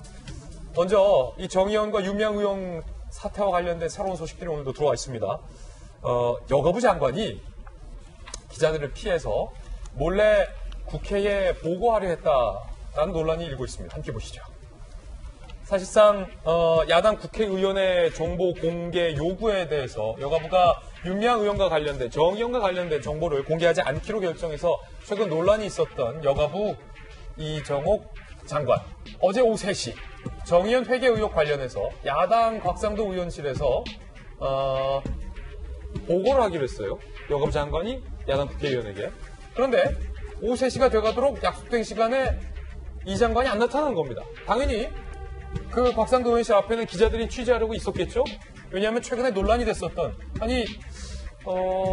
여가부에서 지급된 정부돈과 관련된 자료 공개를 왜 안 하는 겁니까? 라는 질문을 당연히 기자들은 이정옥 장관에게 하고 싶죠. 묻고 싶죠. 그런데 장관이 야당 국회의원을 바람맞힌 걸로 기자들은 알고 있었단 말입니다. 왜냐하면 여가부 관계자가 의원실에 전화를 겁니다. 장관님이 카메라가 많은 것 보더니 차마 발이 안 떨어진다고 하십니다. 안 오나 보다. 취재진들이 현장에서 떠났어요. 그런데 취재진이 사라지자 슬그머니 이정옥 장관이 다른 층 휴게실에서 대기하다가 취재진이 사라지자 50분 늦게 수행원을 이끌고 의원실을 방문했다는 겁니다. 이정옥 장관이 이제 보고하겠다 정의원 관련. 그러자 곽상도 의원은 사전 협의되지 않은 면담은 어렵다. 시간 지내지 않았냐. 이 장관 일행을 돌려보내서 공개 일정을 재주정을 검토하고 있다고 합니다. 미래통합당에서는요. 여가부 장관이 국민이 지켜보는 앞에서 윤미향 관련 보고는 못한다고 선언한 셈이다. 야당은 윤미향 의원 하나 감싸려고 여가부 장관이 취재진을 피해 다니고 외교부는 자료 제출을 거부하고 나서는 상황이 정상적이냐라고 물었습니다. 이 상황과 관련돼서 오늘 국회 반장 출신의 이재명 기자가 좀 뒷이야기들을 취재해 왔는데 이 기자 정말 대한민국 여성가족부 장관이 취재진을 피해서 다른 층에 숨어 있다가 취재진이 가니까 슬그머니 갔겠습니까? 정말 그거겠습니까? 취재하셨잖아요. 자, 이제 예. 실체를 말해주시죠. 설마 그랬겠나 했는데 설마가 사람 잡는다고 설마 그렇게 했더라고요. 정말이에요? 지금 뭐 충분히 그래픽을 통해 다 봤지만 곽상도 의원실에 어제 3시에 직접 와서 보고를 하겠다. 보고가 내용이 뭐냐면 곽상도 의원이 2가지 자료를 요구를 했죠. 하나는 위안부 피해자들을 지원하는 사업의 심의위원회 명단을 달라. 심의위원들의 명단을 달라. 왜냐하면 거기에 정의연, 정대협 관계자들이 직접 포함되어 있는 거 아니냐. 그러니까 본인들에게 지원될 돈을 본인들이 심사한 거 아니냐. 이런 의혹이 있었던 거죠. 그러니 전형지 명단을 달라. 이런 요구를 하나 있었고 또 하나는 그 돈을 받아서 정의연이 사업을 했을 텐데 그러면 사업 결과 보고서를 다오 이렇게 2가지 요구했는데 여가부가 둘 다 거부를 했죠. 예. 뭐 개인정보가 있다, 그다음에 사업을 공정하게 추진하기 어렵다 이런 이유로 거부를 했는데 그래서 사실 개인정보만 지우고 주면 되지 않냐 이런 논란도 그런 논란이 있었잖아요. 당연히 있었죠. 국회법에는 국가 기밀이 아니면 다 제공하게 돼 있죠. 당연히 줘야 할 자료를 주지 않고 있어서 그럼 와서 보고를 해라 그랬더니 3시에 오겠다 얘기를 한 겁니다. 예. 이정욱 장관이. 그런데 얘기한 것처럼 기자들이 문에 굉장히 많이 있으니까 장관이 사라져버렸습니다. 다른 층에는 휴게실에 있었던 걸 나중에 알려졌는데 그러고 나서 한 50분 있다가 다시 온 겁니다. 그런데 이번에는 곽상도 보좌진이 말린 겁니다. 제가 왜 말렸냐 물어봤더니 예. 이건 도둑보고를 하려고 한 거다. 아, 직접 취재하신 거죠? 그렇죠. 그런 얘기를 했다는 겁니다. 그러니까 보좌진이 갔을 때는 도둑보고라는 표현을 썼어요. 그런 표현을 썼습니까? 도둑보고를 하려고 해서 본인이 막았고 그럼 나중에 다시 일정을 잡아서 와라 이렇게 돌려보냈다는 겁니다. 자, 여기에 굉장히 지금 문제가 심각한 거죠. 심각한 건데 자, 오늘 중앙일보에 칼럼이 하나 나왔습니다. 그래요? 거기에 뭐라고 썼냐면 이정욱 장관을 이번 정의연 사태에 비호 세력이다 이렇게까지 표현합니다. 예. 그 근거가 2가지인데 이 칼럼을 쓴 논설위원이 보니까 2007년에 약간 얘기도 심의위원 명단 달라고 했었는데 2007년에 8기 심의위원이 있었는데 그 명단을 보니 거기에 윤미향 의원이 있었다는 겁니다. 그 당시에 심의위원은- 정대협 예. 아마 사무총장하고 있었을 겁니다.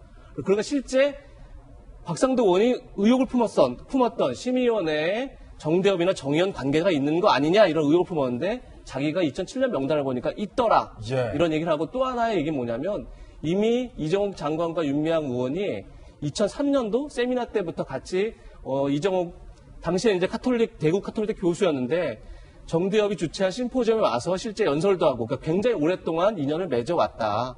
그리고 이정욱 장관이 이것도 전 처음 알았는데 취임하고 첫 번째 일정이 마포 쉼터를 방문한 거였더라고요. 그렇군요. 굉장히 두 사람이 예전부터 가까웠고 실제 정의협, 정대협이 심의위원회 위원을 참여하고 있었고 이랬기 때문에 여가부가 공개하지 못하고 있는 거다라는 게 중앙일보 칼럼의 주장인데 예. 이게 실제 맞다면 그래서 정보를 제공하지 못하는 거고 그래서 기자들이 있을 때 보고하지 못하는 거라면 이건 정말 여가부가 심각한 문제가 있는 거고 여기서는 분명히 좀 분명한 해명을 해야 할 의무가 여가부에 있다 이런 생각이 물론 듭니다. 중앙일보 칼럼의 주장 내용이 사실인지 여부는 아직은 좀 더 확인해 봐야 하기 때문에 섣부르게 단정할 수 없다는 말씀 드리겠는데 그렇다 손 치더라도 지금 이재명 국회반장 출신 기자가 취재를 해온 거잖아요. 실제로 기자들을 피해서 숨어 있었던 거잖아요. 만약에 여가부 2년간 정부의 돈 10억 넘기가 정의연에게 지원이 됐는데 그 돈이 정말로 정당하게 지원하기로 결정이 된 것이냐라는 것을 보기 위한 자료를 여가부가 지금 공개하지 못하고 있는 게 떳떳하고 정당하다면 왜 기자들을 피합니까?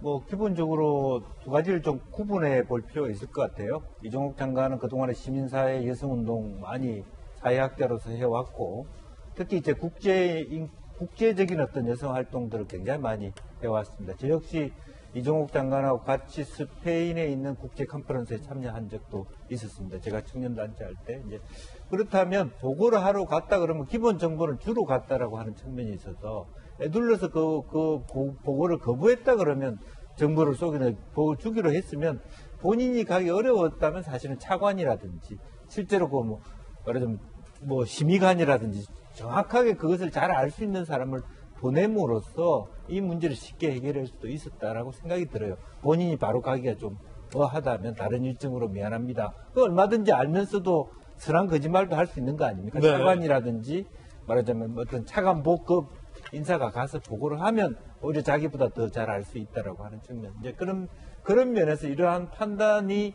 말하자면 아쉽습니다. 그러니까 실제로 기자들이 있다고 해서 가기로 했으면 기자들이 있어도 가야 되는 것이고 그런 것이 두려웠으면 본인이 아니고 다른 사람을 보냈어야 되는 게 아닌가 그런 아쉬움이 있습니다. 예, 그런가 하면 마지막 길원옥 할머니도 마포 쉼터를 떠났다는 소식이 들어와 있습니다. 길원옥 할머니가 어제 쉼터를 떠나서 양아들 황선희 목사의 댁으로 갔습니다. 할머니를 직접 돌보기로 한 거죠. 길 할머니는 황 목사가 갓난아기 때부터 직접 입양해서 키워온 아들입니다. 황선희 목사는요, 쉼터 소장이 세상 떠난 후 어머니가 마음 아파하셔서 직접 모셔야겠다라고 동아일보에 통화해서 얘기를 했습니다. 결과적으로 마포 쉼터에는 이제 위안부 피해 할머니들이 한 분도 남아 계시지 않게 된 겁니다. 두 번째 악플입니다. 진중권 교수와 청와대 참모들이 말싸움을 벌이고 있습니다. 진 교수의 이 강연 내용 때문입니다.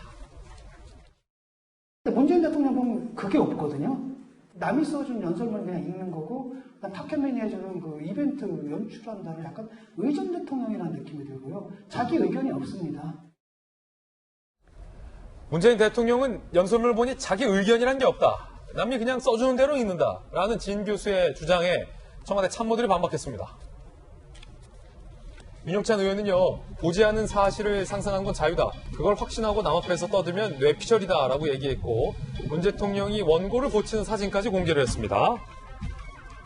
하승창 전 청와대 시민사회 수석은요, 사실이 아니다. 대체 진중권 씨는 무엇을 보고 누구에게 드린 것일까? 최우규 전 청와대 연설기획비서관은요, 사실이 아니다. 문 대통령 교정 문안을 받아보고 자괴감 빠지기도 하고 안심하기도 했다라고 얘기를 하기도 했습니다. 그러자 진중권 교수가 또다시 반발을 했습니다. 뭐라고 반발했을까요? 반박했을까요? 전직 참모 셋의 현직까지 나서서 허브의 존재를 상기시키는 것이다. 이 나라엔 절대 건드려서는 안 되는 존엄이 있다는 경고인가? 노무현 전 대통령은 내가 심하게 비판했어도 추석날 선물 보내줬다. 그게 정권의 격조고 대통령의 품격이다. 라고 얘기를 했습니다. 그리고요, 윤영찬 의원은요, 진중권 교수의 관심 끌기 전략에 넘어간 듯하다. 사과한다. 라고 하자 진 교수는 저 그 관심에 관심 없다. 나한테 관심 끊어달라라고 맞받아치기도 했습니다. 그리고 청와대 한 참모는 시를 지어서, 자작시를 지어서 진중권 교수를 비판을 했습니다. 그러자 진 교수도 자작시를 지어서 응답했습니다.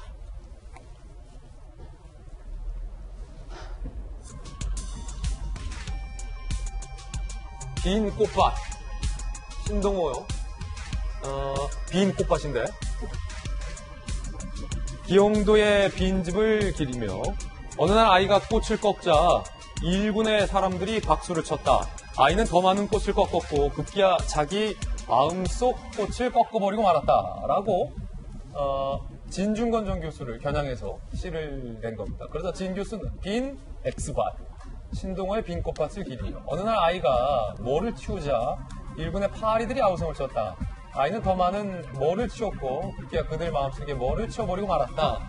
라며 응답을 한 겁니다. 김弁박사님. 네. 저 파리, 똥파리 얘기하는 건데 뭐 굉장히 많은 은유들이 포함되어 있다고 합니다. 우리가 그 당시에 조국 전 장관을 비롯해서 서울대 파리학번에 관한 많은 문제들이 있었는데 그 당시에 있는 파리학번의 숫자가 많아서 똥파리학번이다 뭐 등에 대한 얘기들이 있었는데 그런 것들을 운유로 쓴 것이 아니냐 뭐 얘기들까지 별의별 얘기들이 많습니다. 무튼 저는 진중권 교수 입장에서는 이곳저곳 가리지 않고 본인이 생각되는 사회적 정의와 어긋나게 되면 언제든지 가차없이 비판하게 되는 건 진중권 교수가 보여줬던 모습 아닙니까?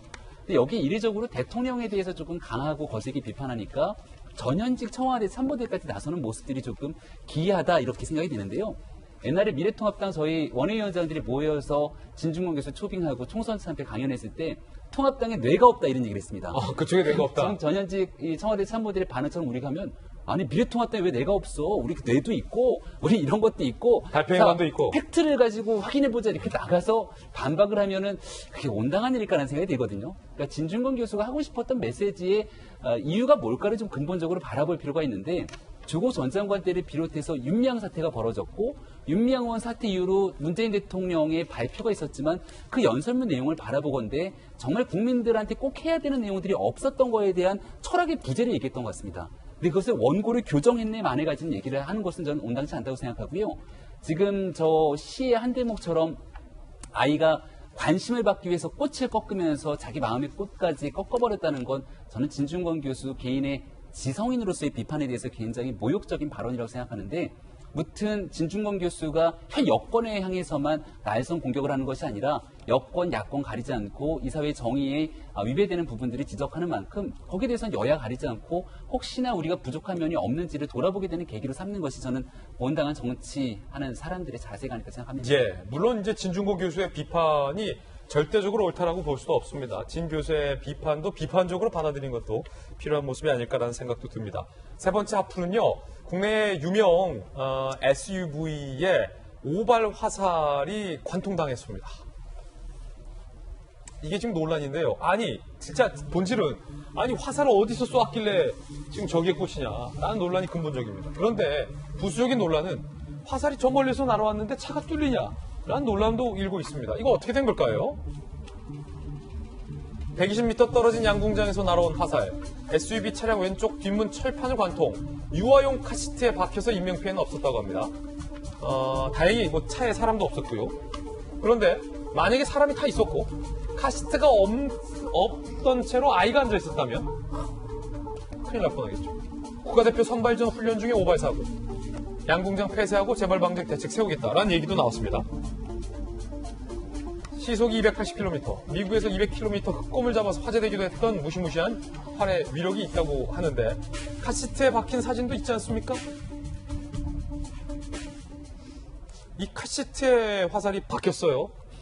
철문이 관통당하고 정말 다행은 아무런 인명피해도 없어서 다행인데 김광삼 변호사님 두 가지예요. 아니 이렇게 위험한 화살을 어떻게 잘못 이렇게 관리할 수 있었을까? 두 번째, 차가 화살에 뚫리는구나.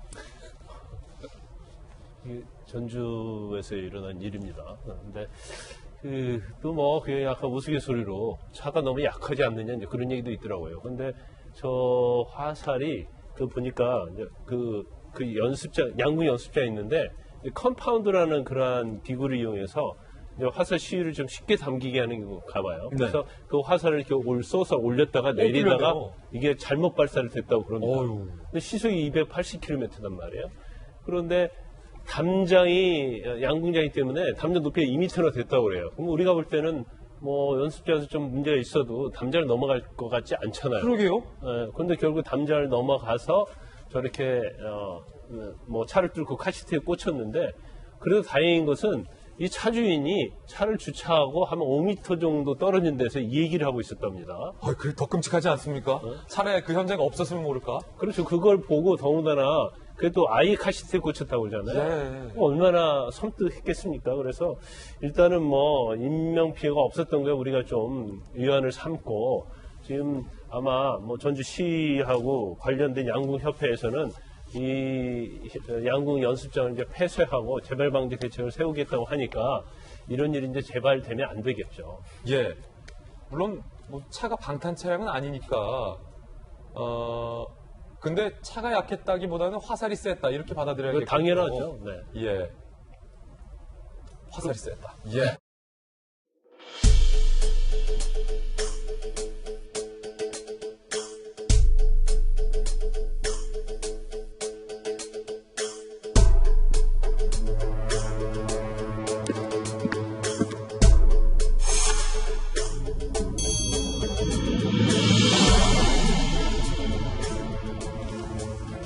사건을 파헤치는 남자 사파남 김진입니다. 오늘은 저와 함께 사건 파헤쳐주실 분 특별한 분 모셨습니다. 대한민국 범죄심리학의 1인자입니다. 경기대 범죄심리학과 이수진 교수님 모셨습니다. 어서 오세요. 네, 안녕하세요. 반갑습니다. 네. 늘 그렇듯 모든 범죄 현장에는 단서가 있기 마련입니다. 한 유명 온라인 커뮤니티에서 본인의 안타까운 사연을 호소해서 수천만 원대의 후원금을 받은 사람과 관련된 사건입니다. 과연 어떤 범죄 현장일지 지금 바로 저와 함께 범죄 현장으로 가셔서 단서를 찾아보시죠.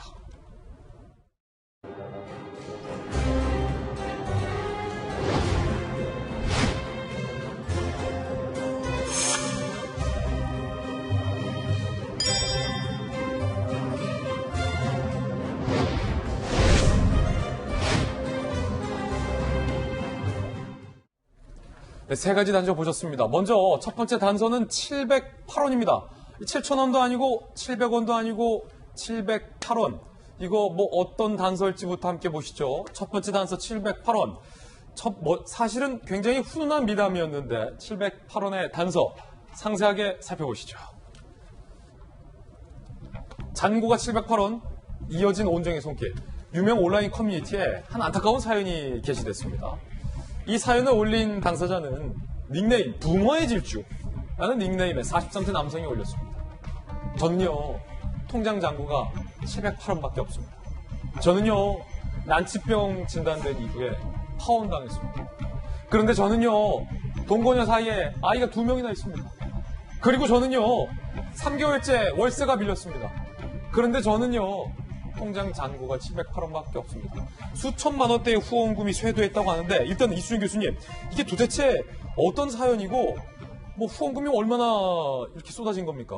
네, 이게 지금 일단 중고 차량을 판매하는 어떤 사이트가 있어요. 그렇군요. 유명한? 네, 유명한 사이트고요. 이제 뭐 이름을 얘기해도 될지 모르겠는데 이제 고배 드림이라는 겁니다. 예. 네, 그래서 거기다가 이제 커뮤니티에 글이 올라왔는데 네. 지금 이 커뮤니티에 올린 글에 지금 말씀하신 그런 내용이 있었던 거예요. 굉장히 경제적으로 공공하니까 여러분들의 도움이 필요합니다. 이렇게 된 거예요. 그래서 내용을 보니까 본인은 재생이 불가능한 빈혈로 이 굉장히 어려운 병입니다. 그래서 회복이 어려운 이 질병을 앓고 있고 아내는 지금 정신질환이 있는데 공황장애나 우울증을 이제 앓고 있어서 굉장히 뭐 밖에 나가서 이제 돈을 벌어오기가 어렵다. 더군다나 아이들도 있다. 이런 종류의 이제 이야기를 올리다 보니까 지금 많은 이제 그 커뮤니티 회원들이 너무 안타까우니까 계좌를 하나 주고 여기다가 뭐 후원금을 요청한다. 모금을 이제 한 거예요.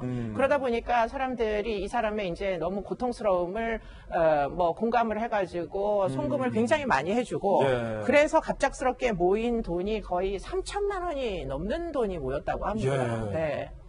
정말로 많은 후원금. 그만큼 이제 우리 한국인들은 또 가슴 따뜻하잖아요. 그런데 여기서 두 번째 단서가 등장을 합니다. 함께 보시죠. 두 번째 단서는 붕어의 질주 2. 어떤 이야기일지 함께 보시죠. 방금 이수윤 교수님께서 잘 설명해 주셨습니다. 그런데 붕어의 질주 2라는 새로운 닉네임으로 이 남성이 글을 게시하는데요. 정말로 공분을 일으키게 하는 글을 올린 겁니다. 한 회원이 나에게 음식물 쓰레기를 택배로 보냈습니다. 안 그래도 힘듭니다. 아내가 극단적 선택을 시도했습니다. 입원했습니다. 이 글을 또 올리자 붕어의 질주 2가 동정론이 일어서 후원금이 4,200만 원까지 더 늘었어요. 앞서서 3천만 원 넘었는데 이걸 올리니까 더 는 거예요. 일부 회원은요, 사용처 인증을 요구하기까지 하기도 했다고 합니다. 아니, 이 교수님, 안 그래도 난치병에 아내도 힘들고 또 파혼까지 당하고 애도 2명이고 잔고도 708원 없는데 음식 쓰레기를 택배로 보내는 사람도 있었습니까? 네, 뭐 지금 이제 붕어의 질주가 있었죠. 원이죠, 결국에는. 근데 이제 붕어의 질주 원이 결국 후원금을 많이 받으면서 말썽이 된 거예요, 이게. 당신이 진짜 아픈 거 맞냐? 병원 진단 기록서 좀 이제 좀 올려봐라. 뭐 이런 종류의 이제 돈을 제대로 썼는지, 사실 아픈 게 맞는지 이런 것들을 확인을 해보면서 이제 말썽이 되니까 일단 차단을 한 것 같습니다. 이제 사이트 운영자가. 그래서 어떻게 되느냐? 그래서 붕어의 질주 2가 이제 등장을 하게 됐고요. 같은 사람인데 이제 2군요, 시즌 2. 네, 그때까지는 확인이 안 됐고요. 근데 이제 2가 뭐라고 얘기했느냐? 결국에는 이제 좀 더 호소하기 위해 가지고. 지금 이렇게 후원을 해달라 그랬더니 쓰레기 택배를 보냈다, 누군가가. 그러면서 지금 그래서 아내가 굉장히 고통을 많이 받고 눈물을 흘리면서 굉장히 괴로워하고 있다. 뭐 이렇게 얘기를 하다 보니까 사람들이 또 이제 공분하잖아요. 그럼요. 도대체 아프다고 이렇게 어려운 사람에게 어떻게 쓰레기 택배를 보낼 수가 있느냐 하면서 재차 이제 문제가 돼서 또 일부는 돈을 또 후원을 또 더 열심히 하는 사람들이 이제 있었고 그래서 총액이 한 4,200만 원까지 이게 누적 후원금이 생겼다고 합니다. 그래서 이제 그 다음에는 계속 이 사이트 내에서 문제가 되니까 이게 이제 사실관계가 필요하다 이런 이제 요구를 하기 시작했다고 합니다. 그렇군요. 자, 지금까지는 이 음식 쓰레기를 보낸 사람이 정말 나쁜 사람으로 보이는데 여기에서 세 번째 단서가 등장합니다. 세 번째 단서는 바로 후원금입니다. 지금부터는 충격적인 반전이 기다리고 있습니다. 다 가짜였어요. 모두 다 가짜였습니다. 후원금이 4천만 원 넘게 됐는데 다 가짜였어요. 일단 쓰레기를 저 사람이 보냈다 라고 한 사람과 이 붕어의 질주와의 IP가 동일했다. 자작극이었고요. 난치병 진단도 자작극, 생활고의 후원금을 노린 사기극, 사기 혐의로 징역 6개월이 선고가 됐다고 합니다. 이 교수님, 네. 아니 이 안타까운 사연들이 다 가짜였어요? 네, 그래서 이게 정말 몇 달 동안 이제 굉장히 많은 분들이, 회원들이 마구 돈도 보내고 공분하고 막 이랬던 상황이었는데, 그런데 자꾸 말썽이 되는 거예요. 뭐 진짜 아픈 거 맞냐부터 시작해서 돈 어디다 썼느냐 확인하고 싶다. 뭐 회원들이 이제 문제 제기를 또 한편으로는 하니까 운영자가 드디어는 나서가지고 IP 주소를 추적한 겁니다. 그렇기 때문에 이제 결국은 이렇게 글을 올린 IP 주소, 컴퓨터가 하드가 어디에 있는지 서버가 그걸 이제 확인을 해보니까 결국은 B씨, 쓰레기를 보냈다는 B씨를 특정을 했는데 A씨가. 그런데 그 B씨의 IP 주소하고 지금 후원금을 받은 공공하다는 A씨의 주소하고 같다는 거를 발견을 한 거예요. 쓰레기 보낸 사람과 받은 사람이 같군요. 네, 그게 그럴 수가 없는 일이죠. 그래서 결국에는 이 운영자가 지금 어떻게 했느냐, 이게 이제 확인이 됐다 이러면서 후원금을 보내지 마시라 하고 이제 이런 내용을 사실은 그 사이트에다가 올려가지고 알리게 된 이런 상황이었던 겁니다. 전부 다 사기극이었는데 이 A씨의 해명이 더 가관입니다. 내가 후원금 받은 게 아니라 돈을 빌릴 생각으로 모집한 거다. 아니 이건 또 무슨 말입니까?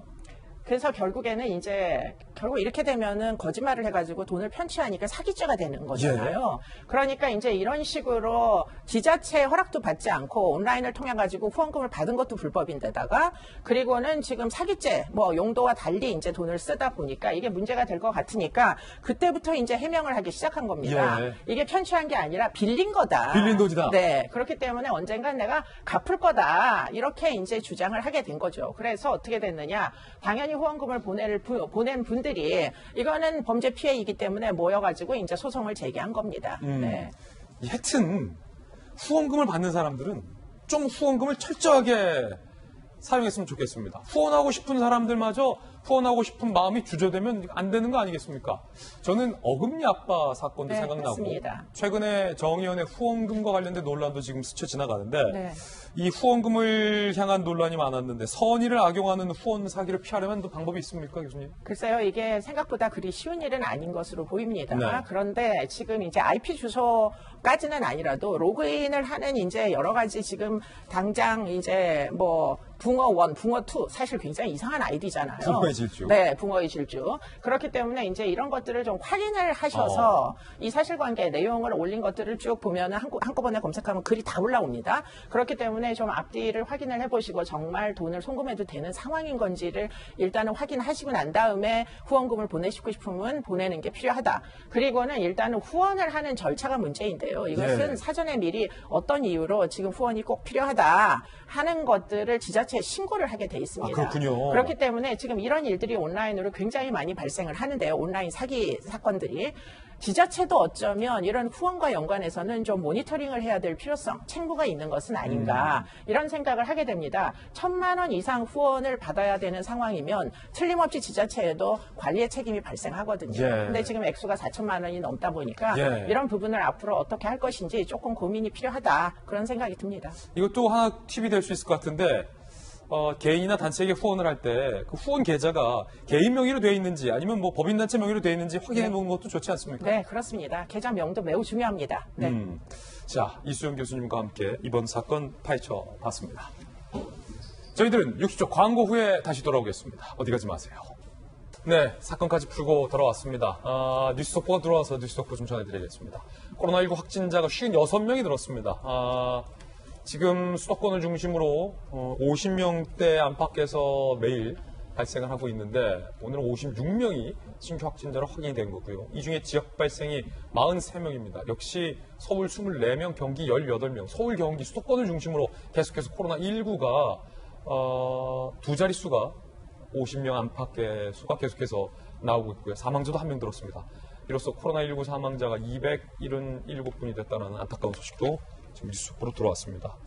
주말이라 또 날도 덥고 길거리 돌아다니다 보면 워낙 덥기 때문에 마스크도 좀 이렇게 치우시는 분들이 많이 목격되는데 서울, 경기, 인천, 특히 수도권을 중심으로 계속해서 유의미한 코로나19 확진자가 나오니만큼 더우셔도 이 얇은 덴탈 마스크 등을 이용하시는 등을 통해서 내 건강, 국민의 건강 스스로 지키시기를 꼭 당부드리겠습니다. 지금부터 시작되는 인터넷 라이브 방송 2, 3할로에서는요. 진중권의 독설, 발끈한 문의 남자들이라는 주제로 오늘 사실 본방에서 이 이슈는 상당히 간략하게 언급하고 넘어갔거든요. 본방에서 못다한 이야기 속 시원하게 나눠보겠습니다. 진중호 교수는 왜 그런 독서를 날렸는지, 청와대 참모진들은 왜 발끈했는지 이야기 나눠보죠. 오늘은 정치 베테랑 두 분입니다. 이재명 부장과 또 김병민 비대위원 두 분 모시고 이사말로 이야기해보겠습니다. 자, 벌써 주말입니다. 이번 한 주도 여러분들 정말 고생 많으셨습니다. 건강한 주말 보내시고요. 저희들은 다음 주 월요일 아침에 인사드립니다. 오늘 하루는 분명 어제보다 나을 겁니다. 좋은 하루 되십시오. 고맙습니다.